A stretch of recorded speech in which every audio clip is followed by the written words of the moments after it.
chapitre 13, le verset 8, et qui a parlé de l'Éternel, disons Jésus, qui est le même hier, aujourd'hui, éternellement.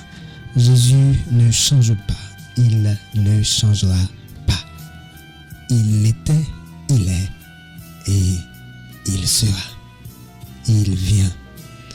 Nous avons un Dieu qui est éternellement le même dans son inexorable justice et sa juste colère, le même dans sa fidélité et son inlassable amour. Tous ces attributs se manifestent dans une égale mesure et dans un rythme parfait.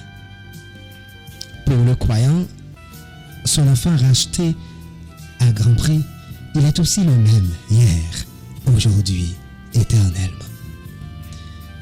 Ce qu'il a été dans le passé, il l'est aujourd'hui, il le sera demain, madame, monsieur. Ce qu'il était autrefois, il l'est maintenant.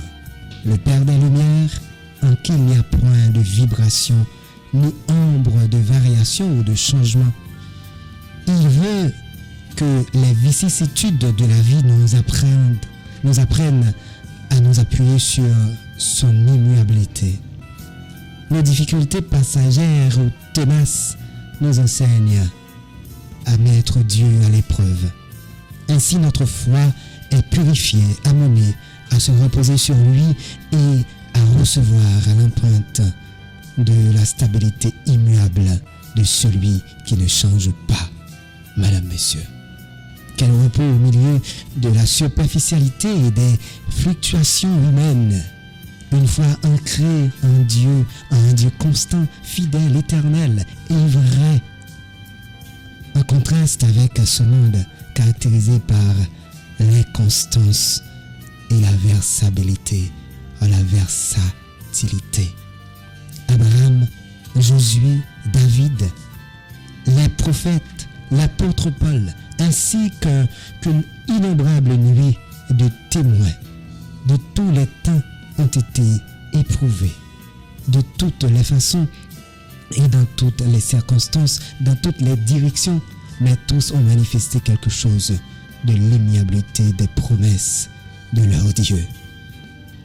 Une foi stable est une puissance spirituelle qui attire les âmes troublées. Elles savent où s'adresser pour avoir le secours spirituel. Ne repoussons pas les expériences difficiles. Notre Père Céleste est en train de se révéler plus intimement et plus pleinement à nous. Il est le même hier, aujourd'hui, éternellement. Et dans sa grandeur, de cette vision lui-même, nous trouverons le repos. Nous apprenons ou nous apprendrons à juger les événements comme il le fait, avec les pensées qui sont en lui. Mesdames, Messieurs, je veux vous rassurer qu'aujourd'hui, l'Éternel qui est le Dieu d'éternité, l'Éternel qui a fait les cieux et la terre, l'Éternel qui a transformé les déserts ou qui peut transformer les déserts en source d'eau, le roc en source d'eau. Ce Dieu fidèle et vrai, ce Dieu qui a tenu sa promesse devant les prophètes de Baal avec Élie, ce Dieu-là, ce Dieu vivant et vrai, tiendra toujours ses promesses. Ses promesses à mon égard, ses promesses à votre égard, ses promesses à notre égard. Mais il y a une chose à faire, mesdames, messieurs.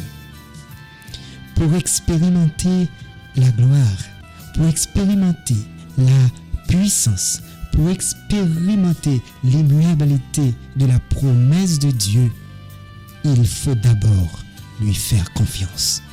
Si vous faites confiance à Dieu, si vous restez dans sa ligne, si vous obéissez à la voix de sa parole, je vous assure que pour vous et pour moi, Dieu ne changera jamais.